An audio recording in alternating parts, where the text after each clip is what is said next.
जय माता जी। नमस्कार, मेरा नाम है भगीरथ भाई जोशी और आज मैं आपके समक्ष प्रभु श्री परशुराम जी के जीवन चरित्र की अनेक कथाओं के वर्णन लेकर उपस्थित हुआ हूँ।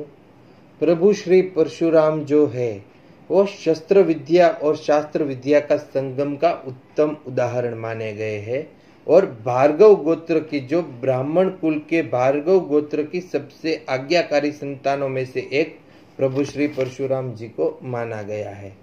प्रभु श्री परशुराम जी के जीवन चरित्र की बात करें तो उनका जन्म त्रेता युग में एक ब्राह्मण ऋषि के यहाँ हुआ था।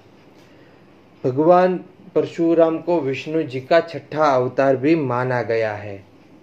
पौराणिकों के अनुसार बात करें तो महर्षि भृगु के पुत्र महर्षि जमदग्नि द्वारा संपन्न पुत्रेष्ठि यज्ञ से प्रसन्न देवराज इंद्र के वरदान से महर्षि जमदग्नि की पत्नी रेणुका के गर्भ से वैशाख मास के शुक्ल पक्ष की तृतीय तिथि को भगवान श्री परशुराम का जन्म हुआ, जो जन्म मध्य प्रदेश के इंदौर जिले के मानपुर ग्राम के जानापाव पर्वत में हुआ था। भगवान परशुराम के उनके सिवा 4 भाई और भी थे, जिनका नाम है रुक्मवान, सुखेण, वसु और विश्वानस। ऐसे 4 भाई थे उनके। भगवान श्री परशुराम पितामह भृगु द्वारा संपन्न नामकरण संस्कार के अनंतर उनका नाम राम रखा गया था। जमदग्नि के पुत्र होने के कारण उन्हें जामदग्नि भी कहा गया था और भगवान श्री शिव की कृपा से उनको प्रदत्त परशु धारण किया था, उनके कारण उसे परशुराम भी कहा गया था।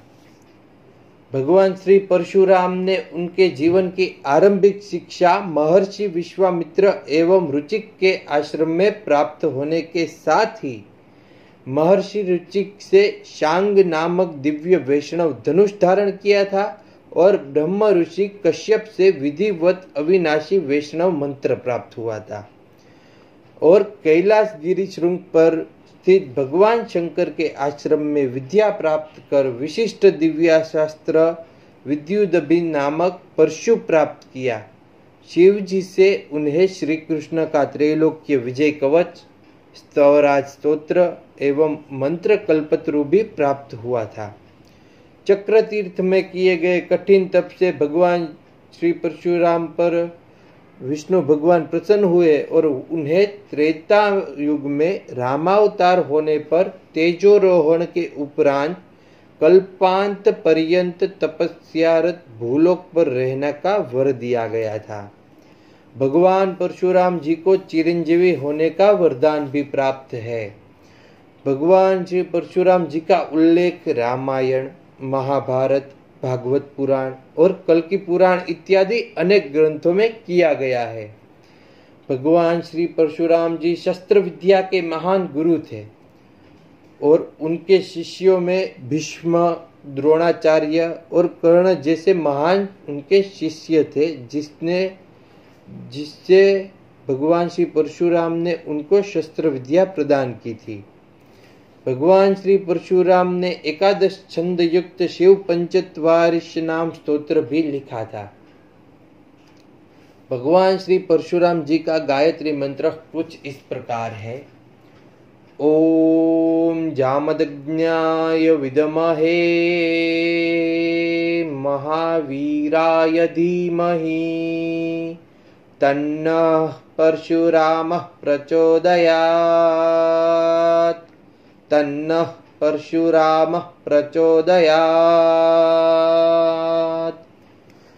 भगवान श्री परशुराम जी जो अहंकारी और दुष्ट हैं वंशी क्षत्रियों का पृथ्वी से 21 बार संहार करने के लिए प्रसिद्ध है। वे धरती पर वैदिक संस्कृति का प्रचार और प्रसार करना चाहते थे।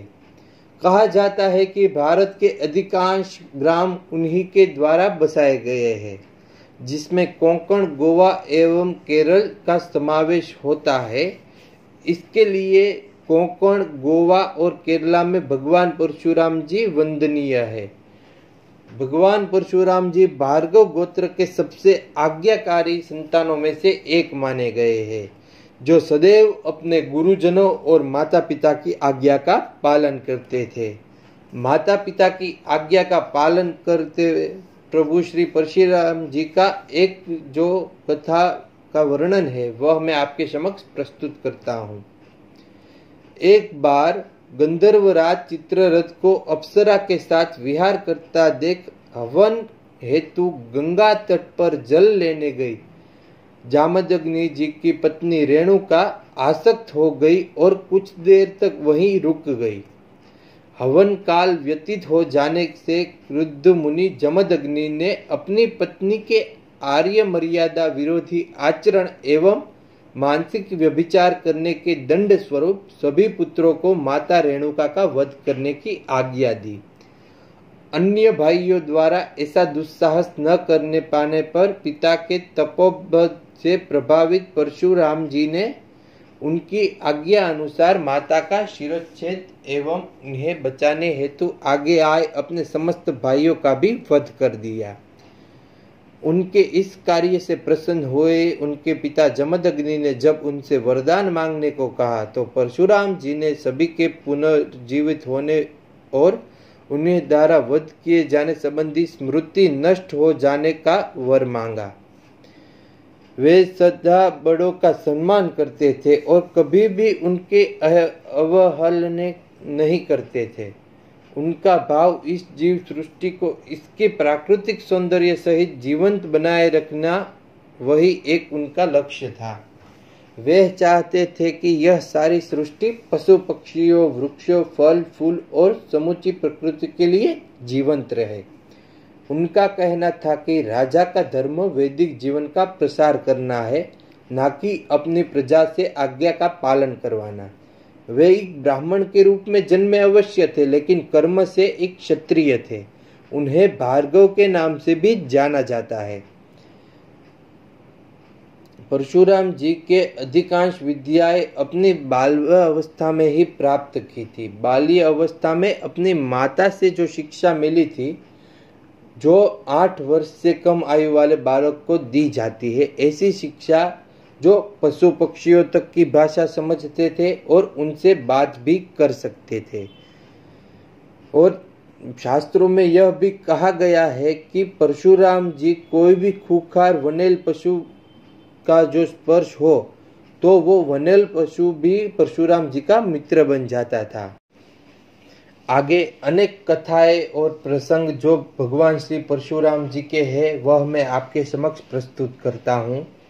भगवान परशुराम ने कैलाश स्थित भगवान शंकर के अंतःपुर में प्रवेश करते समय गणेश जी द्वारा रोके जाने पर परशुराम ने बलपूर्वक अंदर जाने की चेष्टा की, जिस कारण गणेश जी में और भगवान श्री परशुराम जी में युद्ध हुआ और इस युद्ध में गणेश जी का एक दांत टूट गया, जिससे गणेश जी का नाम एकदंत रखा गया। रामायण काल की बात करें तो भगवान श्री राम से शिव जी का धनुष भंग होने पर आकाश मार्ग से मिथिलापुरी पहुंचकर प्रभु श्री परशुराम ने स्वयं को विश्व विदित क्षत्रिय कुलद्रोही बताते हुए बहुत भांति 3 आंख दिखाए और क्रोधांत हो कर कहा, सुनहु राम जेहि शिव धनु तोरा सहस बाहु समरो सो रिपु मोरा। वह कहकर अपनी शक्ति का संचय मिटाते हुए वैष्णव धनुष की श्री राम को सौंप दिया और क्षमा याचना करते हुए कहा, अनुचित बहुत कहे वो आज्ञाता क्षमहु क्षमा मंदिर द्रोह भ्राता। और तपस्या के लिए वन में लौट गए। यह प्रसंग का रामचरितमानस में यह पंक्तियों द्वारा उल्लेख है कि कह जय जय जय रघुकुल केतु भृगुपति गए वन ही तप हेतु, जिसका अर्थ है वाल्मीकि रामायण में कहा गया है कि दशरथ नंदन श्री राम ने जमदग्नि कुमार परशुराम का पूजन किया और परशुराम ने रामचंद्र की परिक्रमा कर अपने आश्रम की ओर प्रस्थान किया। जाते जाते भी उन्होंने श्री राम से उनके भक्तों का सतत सानिध्य एवं चरणारविंद के प्रति सुदृढ़ भक्ति की ही याचना की थी। महाभारत काल के संपादन करें तो महाभारत काल में भी परशुराम जी का अच्छी तरह से वर्णन कहा गया है, जिसमें भीष्म द्वारा स्वीकार न करने पर अम्बा माँ को प्रतिशोधवश सहायता मांगने के लिए परशुराम के पास आई थी। तब सहायता का आश्वासन देते हुए उन्होंने भीष्म को युद्ध के लिए ललकारा था और उन दोनों के बीच 23 दिनों तक घमासान युद्ध चला था। पर पिता द्वारा इच्छा मृत्यु के वरदान स्वरूप परशुराम भीष्म को नहीं हरा पाए थे। परशुराम अपने जीवन भर की कमाई ब्राह्मणों को दान कर रहे थे। तभी द्रोणाचार्य उनके पास पहुंचे, पर दुर्भाग्यवश उनके पास कुछ दान करने हेतु बचा नहीं था। तब परशुराम ने दया भाव से द्रोणाचार्य से कोई भी अस्त्र शस्त्र चुनने के लिए कहा। तब चतुर द्रोणाचार्य ने कहा कि मैं आपके सभी शस्त्र और अस्त्र उनके मंत्रों सहित चाहता हूँ, ताकि जब भी उनकी आवश्यकता हो तो मैं उनका प्रयोग कर सकूं। परशुराम जी ने कहा एवमस्तु, अर्थात ऐसा ही हो। इससे द्रोणाचार्य शस्त्र विद्या में निपुण हुए। आगे महाभारत में परशुराम जी ने कर्ण को भी शिक्षा दी। उन्हें कर्ण को भी विभिन्न प्रकार से अस्त्र शिक्षा दी थी और ब्रह्मास्त्र चलाना भी सिखाया था। लेकिन कर्ण एक सूत का पुत्र था। फिर भी यह जानते हुए भी परशुराम केवल ब्राह्मणों को ही शिक्षा दान करते हैं। कर्ण ने छल करके परशुराम से विद्या लेने का प्रयास किया। परशुराम ने उसे ब्राह्मण समझकर बहुत सी विद्याएं सिखाई। लेकिन एक दिन जब परशुराम एक वृक्ष के नीचे कर्ण की गोदी में सर रख के सो रहे थे, तब एक भंवरा आकर कर्ण के पैर पर काटने लगा और अपने गुरुजी की नींद में कोई अवरोध न आए इसलिए कर्ण भंवरे को सहता रहा और भंवरा कर्ण के पैर को बुरी तरह काट जा रहा था और भंवरे के काटने के कारण कर्ण का खून बहने लगा। तो वह खून बहता हुआ परशुराम के पैरों तक जा पहुंचा।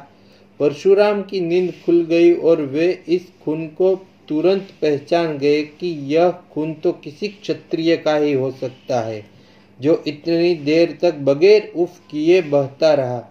इस घटना का कारण कर्ण को अपनी अस्त्र विद्या का लाभ नहीं मिल पाया और परशुराम जी ने कर्ण को श्राप दिया कि जब तुम्हें इन अस्त्र शस्त्र विद्या की ज्यादा जरूरत होगी तब तुम उसका स्मरण नहीं कर पाओगे। इसी कारण जब महाभारत का युद्ध चल रहा था तब कर्ण को ब्रह्मास्त्र विद्या का ज्ञान नहीं हुआ और वो अर्जुन द्वारा महाभारत के युद्ध में मारा गया। आगे कल्कि पुराण में कहा गया है कि परशुराम भगवान विष्णु के 10वें अवतार कल्कि के गुरु होंगे और उन्हीं के युद्ध की शिक्षा देंगे। वे ही कल्कि को भगवान शिव की तपस्या करके उनके दिव्यास्त्र को प्राप्त करने के लिए कहेंगे। और इसी तरह भगवान श्री परशुराम का अनेक पुराणों में जो वर्णन है वह मैंने आपके समक्ष प्रस्तुत किया है। अगर आपको मेरा यह वीडियो अच्छा लगे तो हमारे इस चैनल को सब्सक्राइब कीजिएगा और हमारे इस वीडियो को ज़्यादा से ज़्यादा शेयर कीजिएगा। नमस्कार। जय माता जी, जय परशुराम जी की।